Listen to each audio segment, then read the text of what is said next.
No dicionário, a palavra racismo significa preconceito e discriminação direcionados a quem possui uma raça ou etnia diferente. Geralmente se refere à segregação racial. Mas a definição oficial pouco importa, né? O que explica esse comportamento considerado racista e quais são os impactos na vida daqueles que sofrem com o preconceito é o que vamos falar agora aqui no Mentalistas.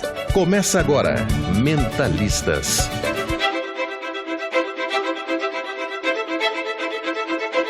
Ela é cantora e compositora. Sua voz, que expressa toda a personalidade e beleza dessa mulher, revela o que ela faz, o que ela gosta, afinal de contas. Eu tenho o prazer de receber aqui no Mentalistas a cantora Paula Lima. Tudo bem, Paula? Tudo ótimo, prazer estar aqui com você. Daqui a pouco você vai apresentar também o nosso outro convidado. Mas prazer, Claudinei. Enfim, estou muito feliz, né? 20 de novembro, uma data reflexiva, né? Eu acho que vale a pena a gente pensar que todos os dias são dias, mas a gente tem um dia para todo mundo discutir na mesa. Então, muito bom estar aqui. Que legal. E do outro lado da bancada, o professor Claudinei Afonso, que é professor da PUC de São Paulo e psicólogo, vai nos ajudar nesse debate aqui no Mentalistas. Tudo bem, professor? Tudo bem. Agradeço o seu convite. É um prazer estar aqui de frente para Paula Lima, né? Eu queria ter entrado na PUC. Cantora brasileira, negra, né?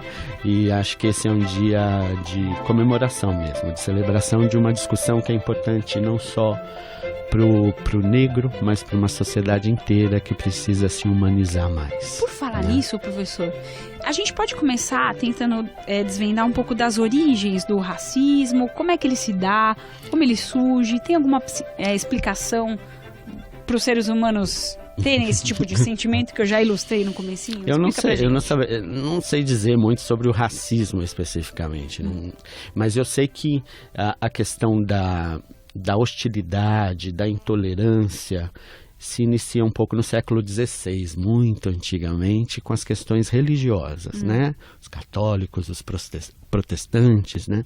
Existia uma guerra muito grande entre essas duas religiões. E minimamente a sociedade percebeu que era necessário criar parâmetros mínimos de convívio. E aí se cunha a terminologia na filosofia da palavra tolerância, que nada mais é da possibilidade de dar espaço à ideia do outro, respeitar o pensamento do outro, ter cuidado com o outro, ter uma delicadeza, né, no trato com a outra pessoa e reconhecer o outro como um indivíduo diferente daquilo que sou. Se nesse lugar eu tenho condições de me sentir em relação com uma pessoa, a palavra tolerância me traz um sentido de sociabilidade, né? Um sentido de possibilidade de se relacionar em sociedade. Um pouco isso vai se alterando ao longo da história, né? A gente tem uma sociedade que vai se modificando, né? E ela vai se modificando de várias formas, né? E você tem questões sociais e movimentos da história que fazem com que a gente perceba que quando as pessoas vivem sobre a égide do ódio, né, elas tendem de alguma maneira a tolerar os semelhantes e discriminar aqueles que não são parecidos com ela. Isso a gente já viveu um pouco no nazismo. Eu já ia falar de Hitler. Exatamente. Então eu fico pensando que a questão do negro não é uma questão simplesmente do negro, é uma questão da humanidade, do indivíduo como ser humano, né, próprio, com características muito peculiares de cuidado, de atenção, de respeito, que podem ser valorizadas ou não tão valorizadas. Acredito que a gente tem uma discussão que a gente pode ser feita nesse sentido. Acho que a Paula, como uma mulher negra, né, da sociedade brasileira, acho que ela pode falar um pouco, acho que é legal ela poder falar um pouco da experiência dela de se sentir respeitada, vista e cuidada por aqueles que não eram tão similares a ela. Eu queria que você fizesse até um resgate, porque tem uma curiosidade, professor, né? A gente ouve tanta coisa do senso comum, né? O senso comum é rico em definições, né? E a gente vai beber um pouquinho dessa fonte também para desmistificar essas questões todas. As pessoas falam, a pessoa nasce preconceituosa, ou ela aprende na casa dela, ou ela aprende na escola. O indivíduo, desde a tenridade, ele vai aprendendo uma série de coisas, né? Sim. Condutas sociais, né? Que ele tem que adotar para ser aceito pelos outros, né? Lá atrás, na sua infância, a pequena Paulinha Lima, como é que você consegue fazer esse resgate da infância? Olha, eu acho, como negra, eu posso dizer que obviamente eu sofri preconceito e até hoje eu levo alguns sustos. Eu posso dizer também que eu não conheço nenhum negro que não tenha sofrido preconceito na vida.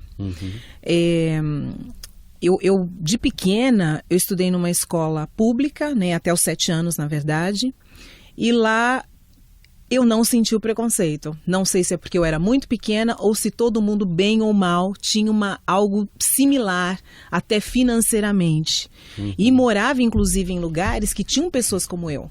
Porque quando você estuda numa escola pública, você vive normalmente seria, né, o normal, em periferias e tudo mais, onde você encontra pessoas iguais a mim, né, brancos e negros e seja o que for. A partir dos 7 anos eu fui para um colégio particular.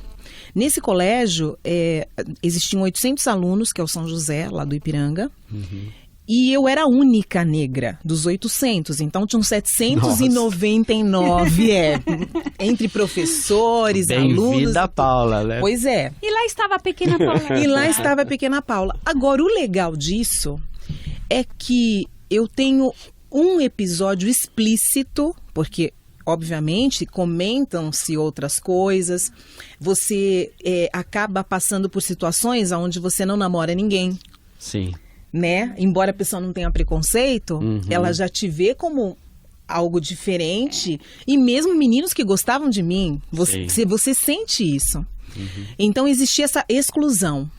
E a outra coisa é que eu lembro de um episódio que a gente foi dançar na festa junina e um menino me chamou de vaca preta. E eu era muito segura no colégio, porque eu era aluna número 1.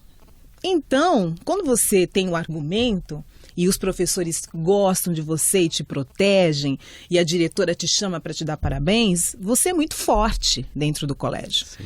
Então eu tinha essa força comigo e uma autoestima, tipo, não é nem além. Eu tinha autoestima que todo ser humano deve ter. E dentro da minha casa, ninguém dizia assim, olha, você é negra, você não pode isso, olha, cuidado com aquilo. Não. Obviamente, não tinha esse discurso na sua não casa. Não tinha. O discurso que existia estude mais porque a nossa vida vai ser mais difícil. Estude mais do que o outro porque você vai ter mais dificuldade para alcançar o que você quer. E aí, a partir desse momento que esse menino me chamou, eu fiquei olhando para ele e para mim foi um ponto de interrogação. Falei, o que está acontecendo? O que ele está falando? Eu estava na 2ª série, eu lembro bem. E aí eu chamei minha professora, que era a tia Ovécia, que era, nossa, mulher, pressão, magrinha, assim, brava. E eu falei, tia Ovécia, ele me chamou de vaca preta. E era um menino da outra turma. Aí ela falou assim, quem é? Eu falei, aquele ali, o Maurício, eu lembro até hoje. Você vê como são coisas marcantes, né? Sim. E aí eu lembro que eu estava na sala, fui passando, a gente andava em fila no São José, falava bom dia, professora, levantava, tal, não sei o quê. E aí ele foi passando na fila, ele era alto, bonito. Aí ela falou assim, quem é? Eu falei, é aquele ali. Ela saiu. Ela tirou esse menino da fila. E era um tempo que pai não falava como você pegou no meu filho, como você sacudiu no meu filho. Ela sacudiu esse menino e falou assim, você pensa que você é quem? Você pensa que você é diferente de quem? O que você disse pra ela? O menino, coitado, acho que ele tava fazendo xixi na calça, né? Porque é muito, é duro, né? Duro, claro, né? E aí eu sei que ela falou o seguinte, pede desculpa pra ela, você vai dançar e eu não quero mais ouvir nenhuma história parecida com essa. Coitado, ele virou meu amigo, né? Mas ele virou meu amigo real, porque na verdade ele quebrou uma barreira. Ao invés de me ver como negra e como um castigo, porque o que ele via? Por que eu tenho que dançar com essa menina negra se ninguém do colégio vai dançar? Era um castigo pra ele. Sim. Então ele viu que na verdade eu era legal. Ele conseguiu transpor isso e me conhecer. Então, até o final, ficamos amigos, da 8ª série, tudo, e tudo lindo. E eu realmente não fiquei guardando isso. É isso que eu queria te perguntar. Você lembra o que você sentiu nessa época? Eu nessa época, sinceramente, eu levei um susto, porque eu não estava acostumada com isso. Tá. Mesmo dentro de um colégio onde eu era a única negra e sentia essa exclusão de não ter nenhum namorado como todo mundo tinha. Logo depois, para gravar um disco, eu soube que um produtor falou o seguinte: eu não posso gravar o disco dela porque eu não sei como o mercado vai receber uma cantora negra. Isso aconteceu. Isso foi que ano, você lembra? Acho que 94, por aí. E depois disso, quando você tem uma profissão que é pública, né, onde as pessoas sabem o que você faz, e principalmente está na televisão, que Exposta, é tão importante para as pessoas, isso, né, um glamour, você tem portas abertas. Então, a partir disso, desse momento, eu comecei a sentir menos preconceito. E teve um dia na faculdade, eu fiz Direito no Mackenzie. Eu lembro de um menino milionário que morava na Vila Nova Conceição. E eu era number one novamente. Até o 3º ano eu fui maravilhosa porque eu me dedicava. Depois comecei a cantar e o negócio deu uma mudada. Mas eu lembro que eu falei alguma coisa de eu em mim, essa coisa que a gente troca. E ele me chamou e falou o seguinte: eu não sei como você pôde entrar nessa faculdade. Isso é uma falta de limite, é uma falta de respeito. Aí eu só olhei pra ele e falei assim: você tá me desrespeitando, você tá tentando me humilhar. Falei, nada vai acontecer, porque inclusive eu passei na primeira lista e você passou na 3ª. Então você me respeita. Então eu tinha esse argumento sempre, que eu vencia sempre porque eu estava na positividade, no lado positivo da força. Então a pessoa não tinha muito como bater de frente. E ele tinha que ainda pedir explicação para mim de algumas coisas de direito. Então é uma coisa que eu estava na frente dele. E eu nunca engoli nada. O que é muito importante é você saber dos seus direitos e ter a consciência de que você é você. E a outra coisa, eu não sei o que é não ser negra. Eu nasci negra. Sim. Pra mim não tem nada diferente disso. E se eu pudesse escolher novamente numa outra vida, eu seria exatamente a pessoa que eu sou? Porque tem gente que fala assim: eu quero casar com uma pessoa branca pra amenizar a minha situação, pra eu poder entrar em determinados lugares. Isso é fato, a gente vê, eu não vou... Enfim, mas a gente vê, tem até no esporte, tudo, né? É uma coisa... E até aquela coisa assim, eu sou tão rejeitado que eu preciso de alguém que não seja, pra eu me sentir seguro.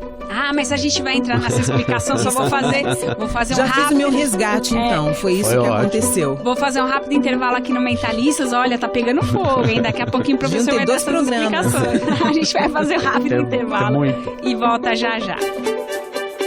Já voltamos com Mentalistas. A vida em discussão na rádio de quem quer saber.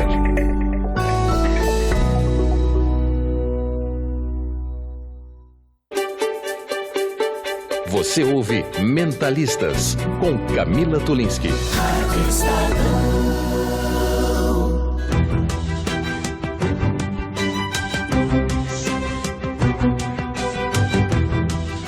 De volta aqui no Mentalistas, estamos falando sobre o racismo, suas implicações e tentando desvendar a origem disso no ser humano, não socialmente, mas agora vamos entrar nessa questão mais psicológica da coisa. Eu tô recebendo aqui, tô tendo a honra de receber a cantora Paula Lima aqui no Mentalistas. Obrigada, Paula, mais uma vez. Prazer estar aqui. Que bom, muito rico. E o psicólogo Claudinei Afonso, que é professor da PUC de São Paulo. A Paula disse no bloco anterior... ela resgatou um pouco da memória infantil dela. Sim. Então ela trouxe pra gente aqui a situação com a pequena Paula e o pequeno Maurício, né? Que a xingou e tudo mais, né? A socialização, quando a criança começa a socialização, a principal porta de entrada é a escolarização, né? Sim. É o mundinho dela, que Sim. ela começa a conhecer os amiguinhos e tal. Esse é o primeiro contato que ela pode ter de saber que ela, por exemplo, é negra... Acho que não. Ou as diferenças ou não? Existem outros contatos sociais na infância que a criança também está exposta? Acho que sim, acho que tem a própria família. Pode ser um lugar de onde eu fico imaginando, e quando eu vou ouvindo a Paula falar, eu fico imaginando de onde vem a segurança que ela tinha. Ela associa um pouco a questão do desempenho escolar. Talvez isso seja o mais visível.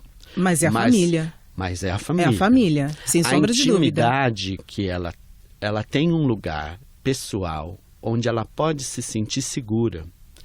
E Sim. em qualquer lugar que ela vá, esse lugar estará com ela. Então não existe, ela pode ouvir qualquer tipo de discriminação, mas não existe um estranhamento do ser Paula como pessoa na vida. Ela age na vida porque ela é uma pessoa que pode estar na vida. Independente de cor, raça, credo, gênero, Exatamente. enfim, é isso. E me parece que esse lugar de intimidade se constitui na família. É aquele lugar, se não na família, em lugares onde isso seja possível de ser criado. Porque na casa é onde você tem a maior intimidade. A construção da intimidade se dá na casa, né? A casa é um lugar onde a gente se recosta, né? Chega e vai pro seu quartinho. E tem o aconchego, e pensa, tem amor. Tem a proteção. Tem a proteção. E é lá que você cria as estruturas para poder enfrentar as intempéries do universo que está para fora da casa. Quando na própria casa, porque a questão da negritude está para além da pele, né? Para mim, né? Porque ela está questionando o valor humano e a complexidade que é existir como pessoa. Se eu, na minha negritude, que não é tão aparente quanto a dela, porque tive aquela coisa café com leite, né? Vô negro que mistura com branco, que vai branqueando a cor, sabe assim?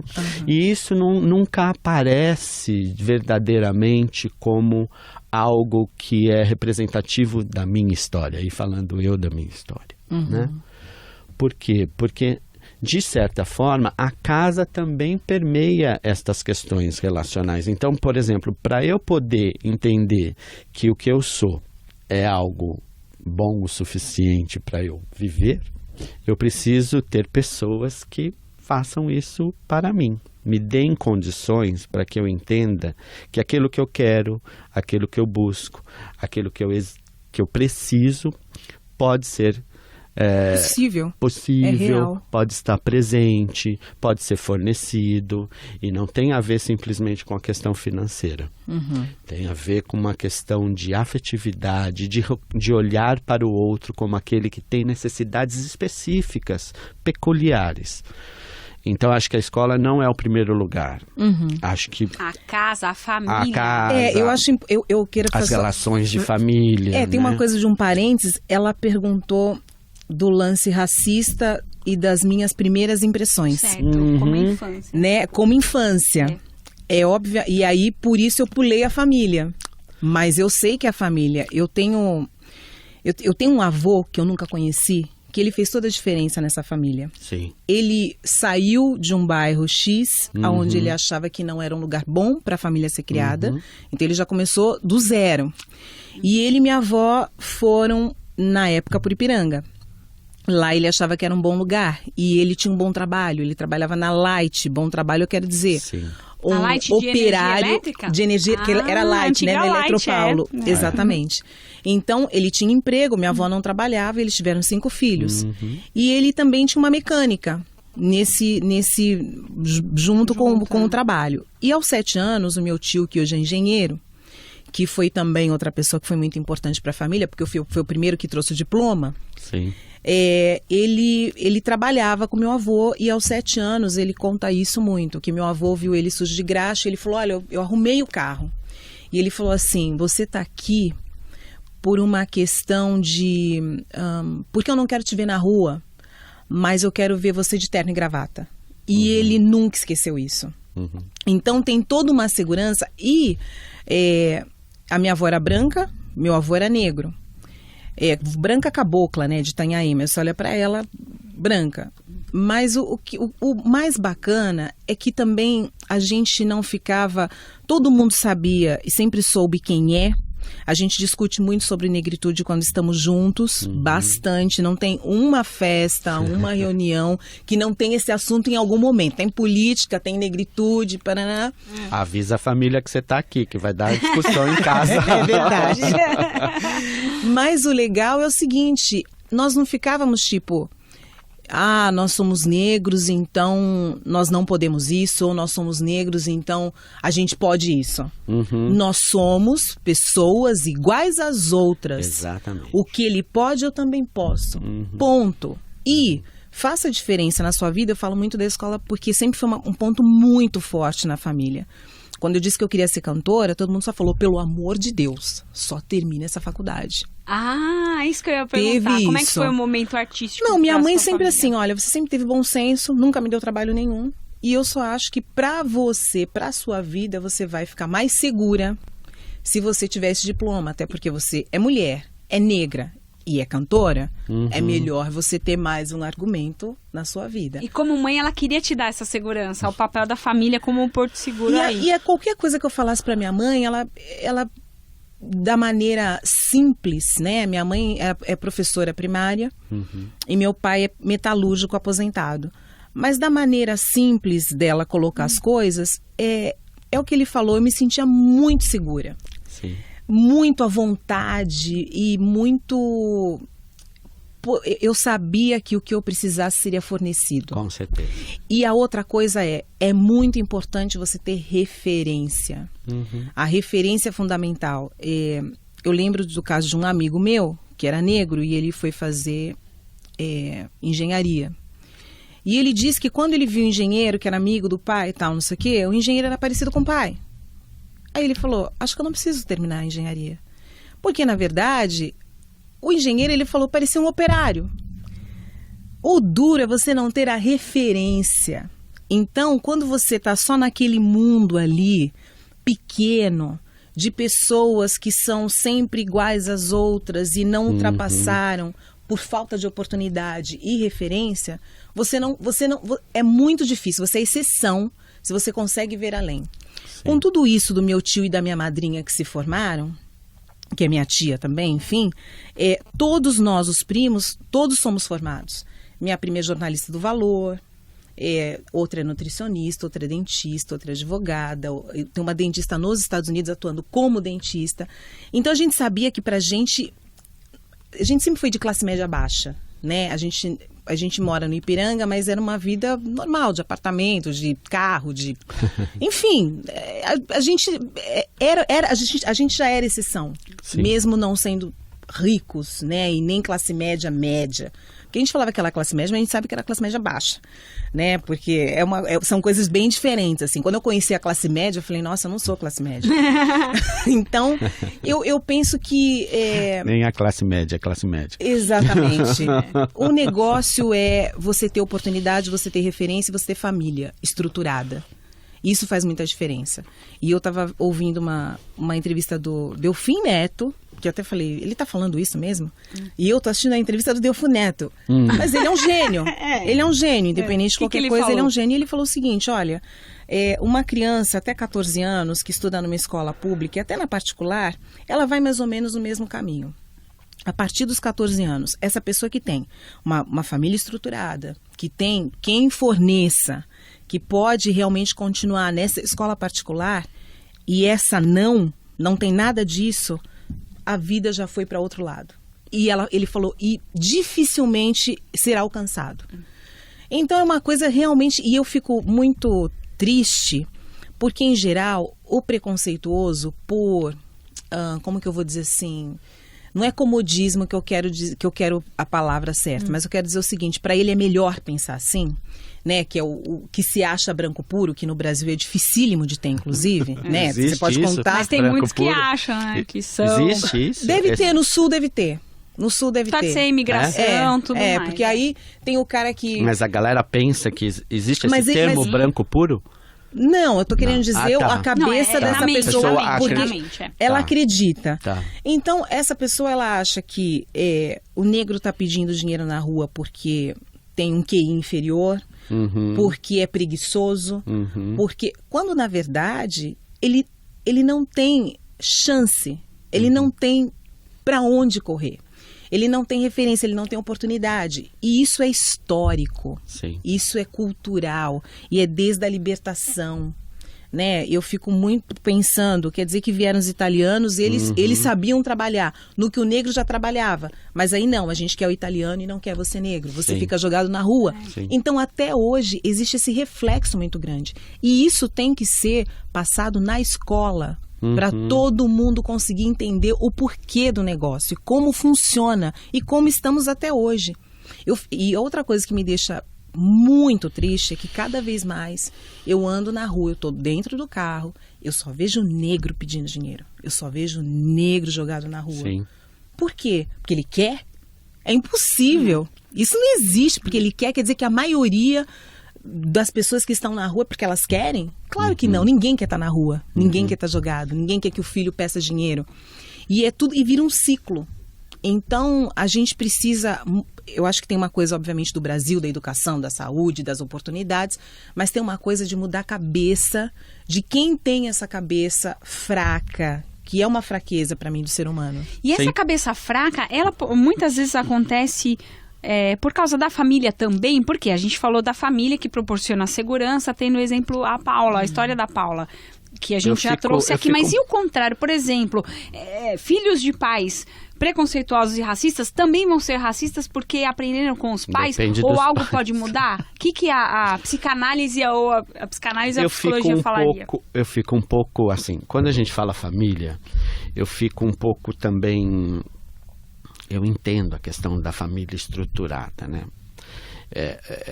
Às vezes não é uma família estruturada, às vezes é um lugar de afetividade. Pode ser um tio, uma avó, um primo, alguém que você conheça e um professor que te dê atenção, que seja uma referência, né? Que te olhe e te reconheça como pessoa. E como pessoa com dificuldades e necessidades a serem superadas e conquistadas. Se você não tem isso, porque a questão da família, hoje em dia a família é um emaranhado de coisas. E, como a Paula já disse, as famílias, muitas das famílias não têm condições de cuidar dos seus filhos. Essa é a verdade. Elas estão desprovidas de trabalho, de afeto, de condições físicas, de condições psíquicas para lidar com isso. Então a família também fica encurralada. É um beco sem saída, porque você cobra da família, mas é uma família que também precisa de assistência. Ela precisa de atenção. O Estado joga como responsabilidade da família dar à criança, ao jovem, ao adolescente, seja lá quem for, um fundamento. Eu não gosto de falar muito de estrutura, porque aí eu fico muito psicanalista, uma base, uma sustentação que muitas vezes a família não tem condições de dar. E repito, não é uma questão financeira única e exclusivamente. É uma questão de olhar. Eu posso olhar para a Paula, além de admirar a beleza da mulher que ela é. Que chique! Não é verdade? Para além disso, eu posso ver uma pessoa, respeitá-la como mulher negra, numa sociedade esbranquiçada, e entender que essa pessoa, assim como eu, tem desejos, vontades, necessidades. Eu posso olhar e falar assim, nossa, olha a camisa que ela veio, tem uma boquinha. Eu falo, pô, mas olha que legal, é a expressão afetiva que ela me traz, que é muito peculiar dela, que tem a ver com ela, que acrescenta nessa conversa. Eu não posso imaginar que o humano é um ser isolado no mundo. A gente coexiste. Estamos aqui hoje graças aos negros. Estamos aqui hoje trocando ideias, e somos pessoas que podemos fazer isso de forma diferente porque estamos um com o outro. Mas você acha, professor, que isso se perpetua porque é passado de geração para geração? Por exemplo, vou trazer um exemplo para ficar mais claro. Por exemplo, nos anos 80, a pequena Camila Tulins, que estava lá, pequena Camila, eu estava na casa de uma amiguinha tal, na época, mas isso ficou na minha memória. Estava passeando com os familiares dessa minha amiga. E aí, o pai dela estava dirigindo e veio um outro carro com tudo pra cima dele. Foi um uma situação de trânsito ali. E eu nunca vou me esquecer da frase que ele falou. Ele falou, tinha que ser negro pro cara que tava dirigindo. Sim. E eu era pequena, eu não entendia, porque minha mãe é de pele morena. E o meu pai é alemãozão, tal, por isso esse sobrenome. Então eu não entendi por que ele tinha dito aquilo, né? Mas eu tinha uns 7 aninhos, acho, muito pequena, porque eu só lembro disso. Falei, que estranho, né? Aí eu falei em casa pra minha mãe, né, o que tinha acontecido. Ela falou assim, minha filha, isso aí ainda... Você vai ver o que pode acontecer no futuro. Quando você for mais velha, você vai entender. Você vai fazer um programa. E aí, quando eu fiquei mais velha... Olha, eu diria, né?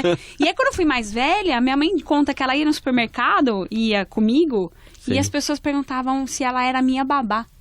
Direto. Acredita nisso? Olha lá. Perguntava. Então, eu fico pensando assim, até que ponto essa família, que não importa se é estruturada ou se não é, se são de 2 homens ou 2 mulheres, se isso é passado pro filho... Eu fico pensando né? assim, Esse tipo de comentário. Você teve um cuidado que te permitiu questionar, não é? Sim. Então, Foi isso privilegiada. tem espaço lá para você fazer a pergunta e fazer o estranhamento. Tem lugar que você não pode estranhar. É assim e pronto. Não é isso? O questionamento não cabe. E é uma regra que vem do seu pai. Exatamente. Que é o seu também maior, do pai inspiração. dele, do avô, do tio dele. Por quê? Porque é muito estranho. O humano é muito louco, né? Gente, vamos partir disso, viu, pessoal? Você é o professor de psicologia aqui, né, Paula? A loucura é um bem-estar, né? Somos todos loucos. Todos temos a nossa loucura. Exatamente, um bem-estar. O que eu quero dizer é que quando você percebe que algo acontece para além daquilo que você previa, como é que pode existir uma cantora negra na televisão? Como assim? Não era só branca? Não é só branco que canta? Como é que vai uma... Eu estava esperando que era uma cantora branca, mas Paula Negra, tem Paula Negra. Então, o ser humano se assusta com o diferente. Sim. Com aquilo que ele não previa, ou que sai do controle, que foge ao lugar. Como é que é ter um médico negro, né? Como é que é ter um...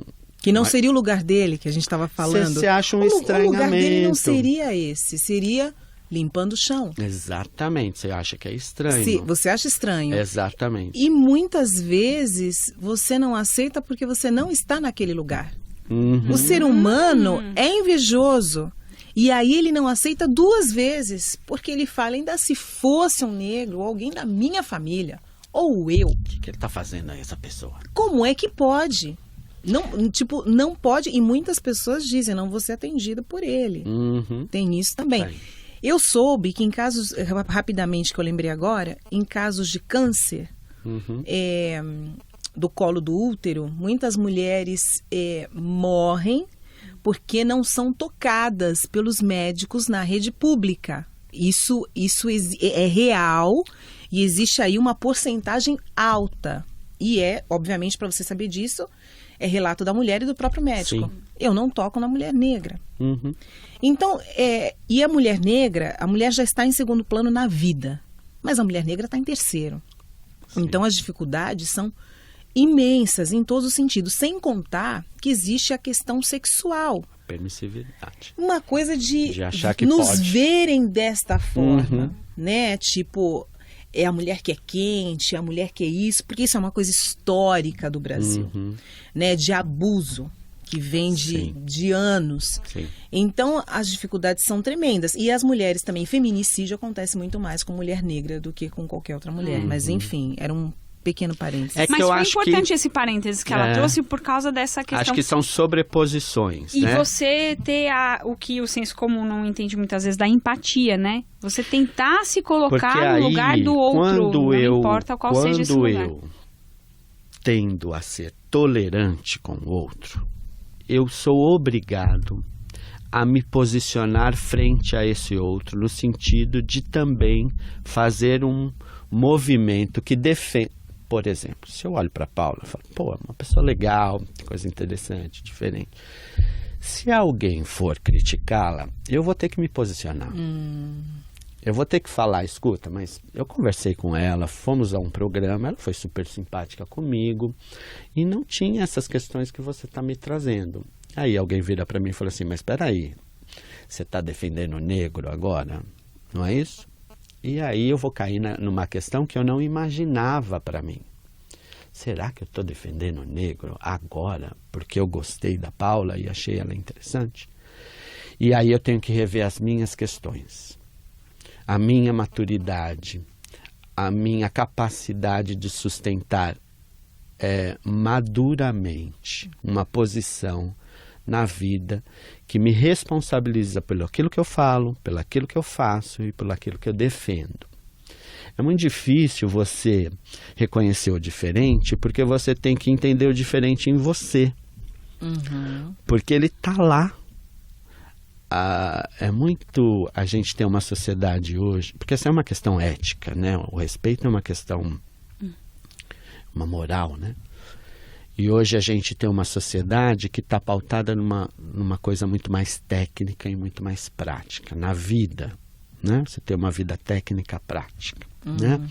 E a ética virou um pouco isso, técnica e prática. Então temos lá os manual de conduta bem objetivo, né? Os direitos humanos, né? Olha, vamos ter que ouvir a Paula falar, porque ela é negra, então ela pode falar, se expressar, vamos entender, né? Porque já que todos os negros precisam ser respeitados, então estamos bem claros aqui. Parabéns, Paula, você falou muito bem, né? Falou toda. Então eu falei, obrigada. Eu entendo a negritude agora, graças ao seu pensamento, mas quando eu passo por uma questão que não é tão objetiva, eu vou ter que refletir como é que eu vou aceitar tudo que ela falou. Sim. Como é que bate para mim, de alguma maneira, como é que eu vou entender subjetivamente, num processo que não é lógico, como é que eu vou sustentar todas as coisas que ela falou?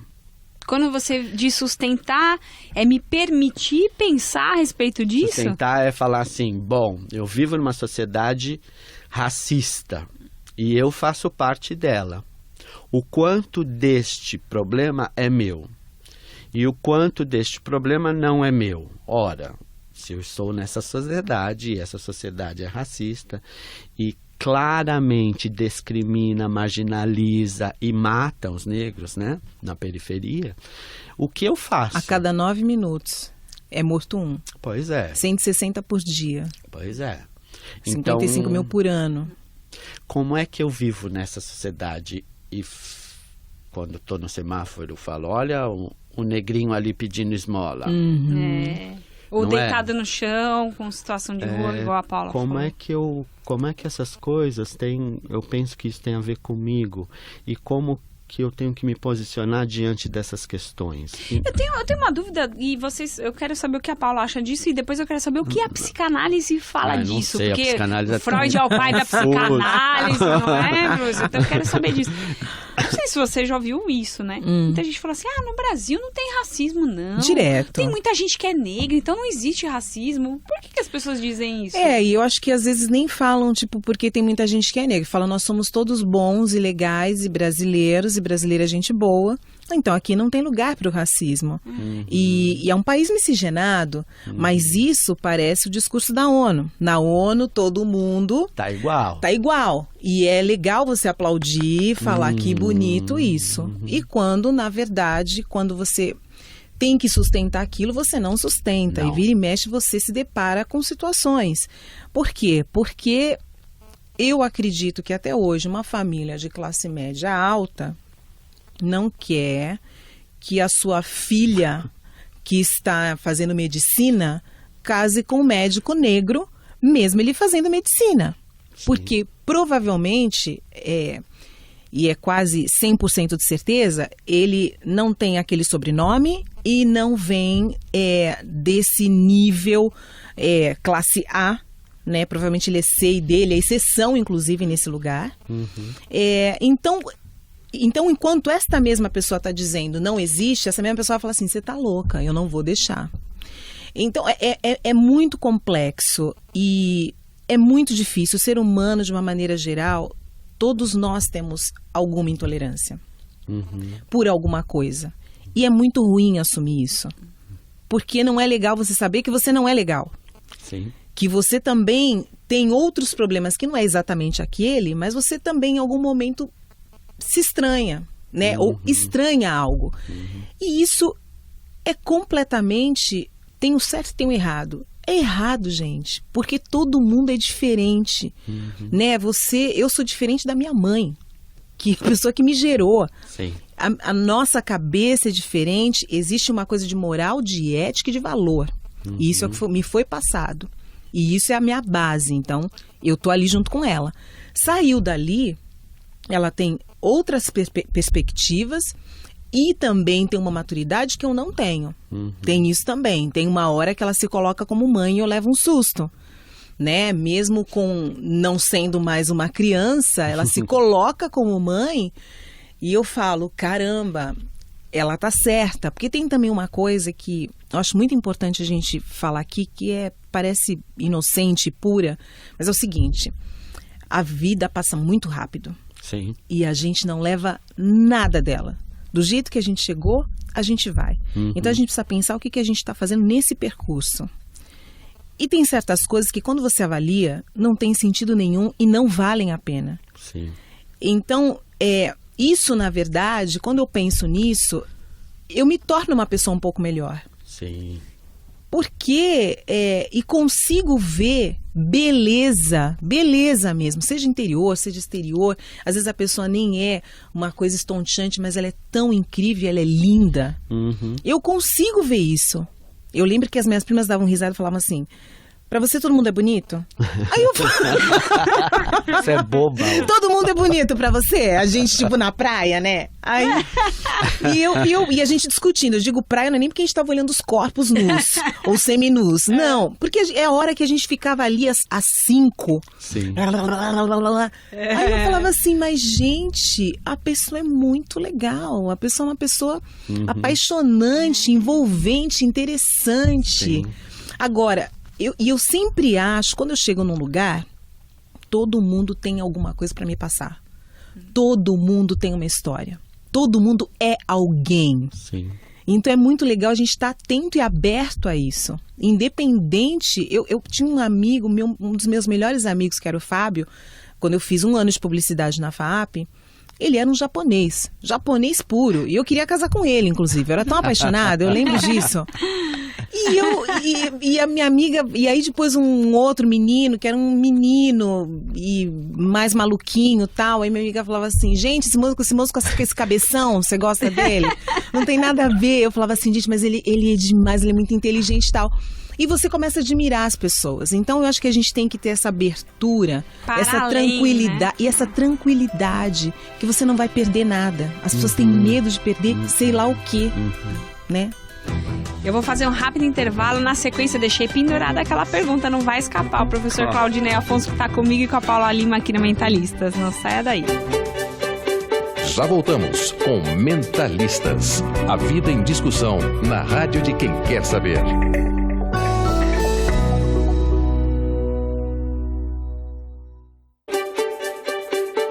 Você ouve Mentalistas com Camila Tulinski.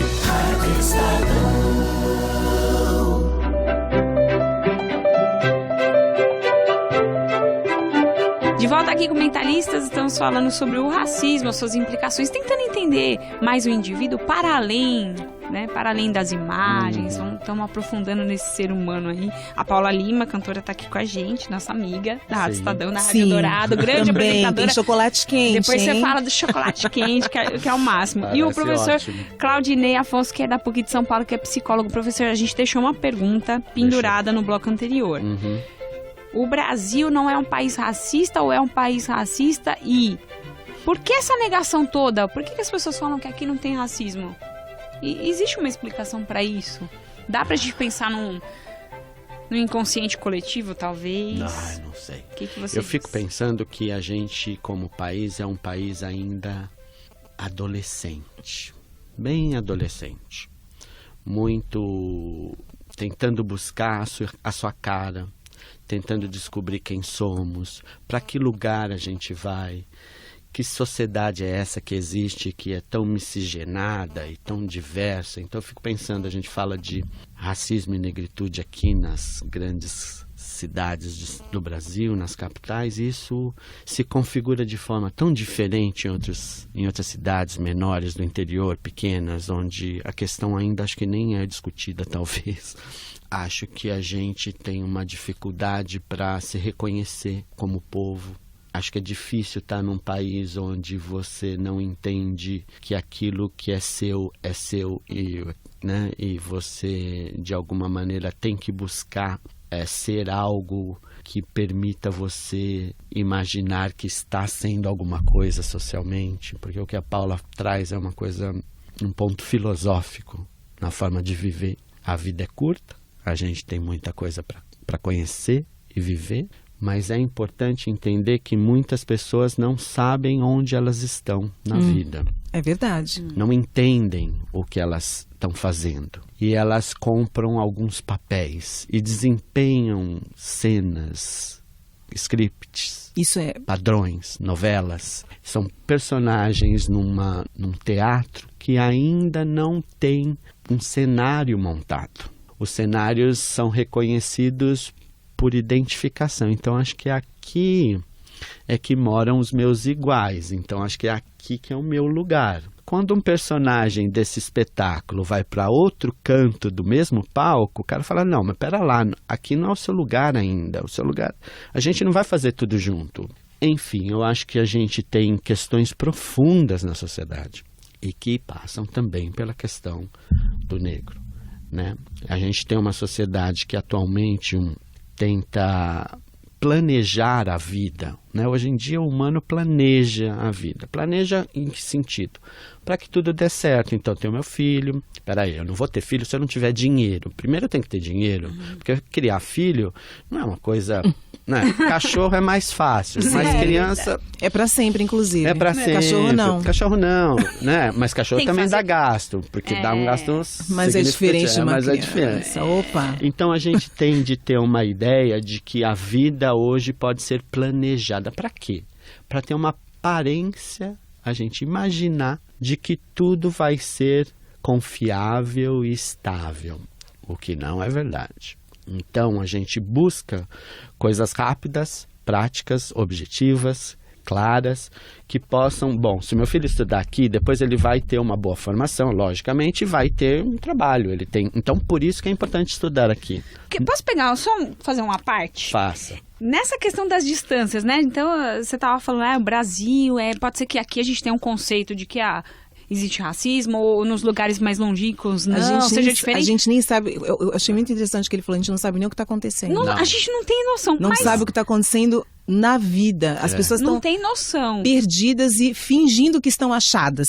Mas agora eu vou lançar um ingrediente a mais aqui, ó. Vou colocar uma pimentinha a mais. E a internet? A internet não encurta, de certa forma, essas distâncias? Ou é uma falsa impressão de que está todo mundo buscando os seus iguais na internet? Por que eu estou fazendo esse gancho? Porque, por exemplo, às vezes a gente teve vários episódios de racismo na internet, ataques cibernéticos e tal. Então, às vezes, um sujeito lá do Amapá, que convive com pessoas negras, vai atacar a Paula Lima aqui em São Paulo, sabe assim? Sim. Será que também a internet e as novas tecnologias não encurtam um pouco mais essas distâncias que, em tese, seriam aí essas acho que elas universalizam, né? Vira tudo... Hoje em dia tudo é universal, não é? As necessidades são universais, tudo é muito universalizado e tudo é muito prático. A sociedade tem que ser prática, o judiciário tem que ser prático, a moral tem que ser prática. Bom, roubou, vai pra cadeia, fica lá e pronto, acabou. É isso. Você retira, para além de uma questão racial, a gente está sofrendo uma questão de aniquilamento do humano.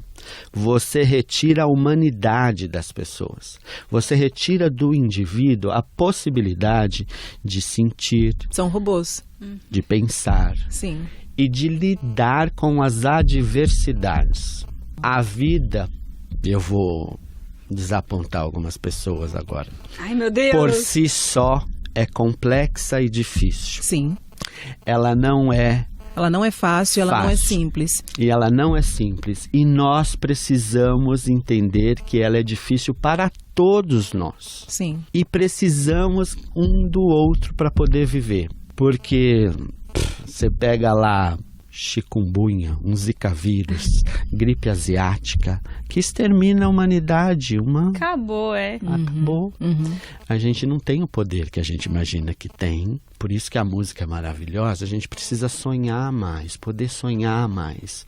A lua que eu imagino pode ser a mesma lua que você vê e imagina diferente. A gente pode... Todo mundo tem um olhar diferente sobre qualquer coisa. O nosso olhar aqui é diferente sobre esse microfone. Exatamente. A gente não pode ter medo de viver. Eu citei essa questão da internet. Você já teve episódios que a gente já falou aqui na Rádio Estadão foram sobre 2, isso. não é uma coisa de um ataque coletivo. Certo. Como é que foi? Você pode relembrar aqui? O que eu acho, um pouquinho antes, vindo um pouquinho de antes, o que eu acho é o seguinte, as pessoas... As redes sociais, a internet em si, ela tira a humanidade das pessoas, sim. E elas ficam num mundo paralelo. E elas ficam também num mundo só delas. Você tá sozinho, na verdade, quando você acha que você tá com todo mundo. E, ao mesmo tempo, você tem a necessidade de se juntar com outro. Sim. E fazer parte de uma pequena tribo, que seja. Então, você se sente forte com aquilo. Eu assisti um filme que um cara que era um cara normal da escola começou a apanhar na escola. E os skinheads, que ele não sabia que eram skinheads, começaram a apoiá-lo. Vem cá, nosso amigo, vem cá, nosso amigo. Quando ele viu, ele já estava no meio do negócio. Assim como droga, a gente sabe que acontece direito, uma coisa de socializar, de você se sentir protegido. Infelizmente, aquela afetividade que a gente falou inicialmente vem de lugares errados. Sim. E isso atrapalha muito. E o cara fala, é aqui que é o meu lugar. Quando ele vê, ele já tá, ele nem sabia. Então, o que eu acho, esses ataques, voltando agora, esses 2 ataques que eu sofri, um dizia o seguinte: você é feia e você, sua macaca, deveria estar limpando o chão. Era exatamente, eu lembro da macaca e do chão. E o outro era... você tá linda com esse cabelo bombril. E aí esse do cabelo bombril, eu acho que ele já tinha feito um outro comentário que aparentemente era de fã. E eu só falei pra ele o seguinte, falei assim, você tá querendo me confundir, você tá querendo deixar isso aqui registrado, mas eu sei que agora aqui tem uma segunda intenção, então só pra você saber, eu vi e eu vou denunciar. E aí no outro eu nem respondi, eu já fui direto no DECRAD. Que aí existia ali um perfil da pessoa e tudo mais, fui super bem atendida, até dou essa dica para todo mundo. Isso é legal. Denuncie. Porque o problema é as pessoas começarem a imaginar que elas não têm limite. Erradas elas já estão. Tentando... De saída elas já estão erradas. De saída já estão erradas. A gente não precisa nem discutir isso, que é um absurdo e vamos pensar então que é um crime inafiançável. Eu acho também que o judiciário deveria mudar isso, porque coisas assim, em geral, eu perguntei lá no DECRAD, a pessoa paga com cesta básica. Sim. E isso, infelizmente, para uma pessoa cheia de ódio, inveja e fraca e sem moral, não é nada. Ela fala, pelo menos eu falei. Então, isso também deveria mudar. E o que eu acho é que isso é muito antigo, existe no mundo inteiro e vai existir. O negócio é a gente colocar um freio. Porque se ninguém tiver limite de nada, o mundo acabou. E a outra coisa eu estava pensando enquanto a gente estava discutindo sobre a nossa inocência como Brasil, a nossa adolescência, né? As crianças que estão descobrindo o universo e tal. E por que a gente acha que aqui não tem racismo? Porque, na verdade, a gente fica pensando na Síria, a gente fica pensando nos embates religiosos que acontecem, na guerra cara a cara, o tempo inteiro e explícita. E a gente também pensa muito nos negros americanos. Sim. Né? A gente pensava também no apartheid. Então a gente fala, imagina, aqui é um paraíso, aqui não tem apartheid. Aqui o negro não sai na rua, o policial não mata o negro e o negro sai na rua botando fogo no pneu e matando o outro e tal. Então, aparentemente, parece que é tudo um paraíso. Quando não é. Primeiro, pelo desequilíbrio social, de cara. E não tem como, por exemplo, um cara que está na comunidade e ele não tem culpa de estar ali, quando ele tá ali, ele vê o outro milionário no 20º andar, ele quer aquilo. Qual ser humano não queria? Não é? Eu também quero. Eu também. Entende? Mas eu quero dizer, Não é? É complexo. A nossa vida é complexa, os nossos desejos são complexos e grandiosos. E como é importante a gente sonhar. Exatamente. O sonho é que dá leveza para a vida, porque se você tiver uma coisa crua, fica insuportável. Porque não é fácil você conviver com o outro também. Às vezes a outra pessoa que é idêntica a você, ela pode ser idêntica. Ela vai ter o mesmo corpo que eu, o mesmo cabelo, a mesma cara, a mesma cor. E eu quero enforcar ela. E nem por isso eu vou enforcar. Sim. Eu tenho que aprender a conviver. E a hora que não der mais pra mim, eu tenho que me afastar. Isso é o normal da vida. Né? Agora, por quê? Porque a personalidade dela não bate com a minha. Não porque eu não gostei da cor, do corpo, do cabelo, da cor do olho. Como assim? Isso é pequeno demais. Então a gente precisa pensar maior e realmente voltar a ser humano.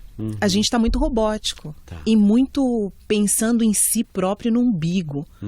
E não funciona assim porque ninguém vive sozinho. De cara. Né? Mas eu terminei. Eu vou terminar sim. Eu quero agradecer a participação da Paula Lima. Incrível essa pessoa, né? Foi demais. Adorei. E também do professor Claudinei Afonso. O professor é demais. Professor Claudinei, eu também adorei. Adorei. Pô, que papo bom, Camila. Obrigada pela presença de vocês e espero que o ouvinte da Rádio Estadão tenha compartilhado um pouco mais, né, com a gente também. Absorvido aí dentro das suas limitações. O que for especial. Obrigada pela presença de vocês, viu? Obrigada, Camila. Adorei, Claudinei. Parabéns. Que legal. Confesso que levei um tempo pra tomar a minha decisão. Se nada é por acaso, sigo em frente. Simplesmente essa é minha missão. Não tenha preconceito. Hoje em dia todo mundo tem direito de tentar, de curtir, de cantar e sambar.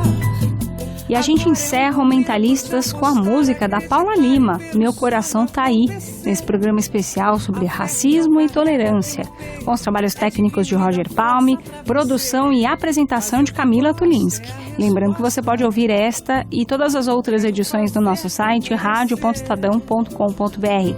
A gerente de jornalismo da Rádio Estadão é a Paula Marinho e o diretor de jornalismo do Grupo Estado é o João Fábio Caminoto. Até a próxima.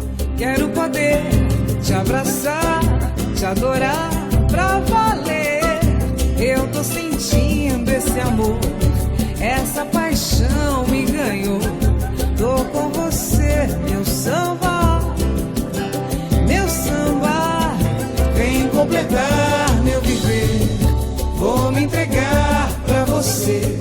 Quero poder te abraçar, te adorar pra valer. Eu tô sentindo esse amor, essa paixão me ganhou. Tô com você, meu samba. Meu coração tá aí pra te aceitar, pra te amar, pra te ouvir.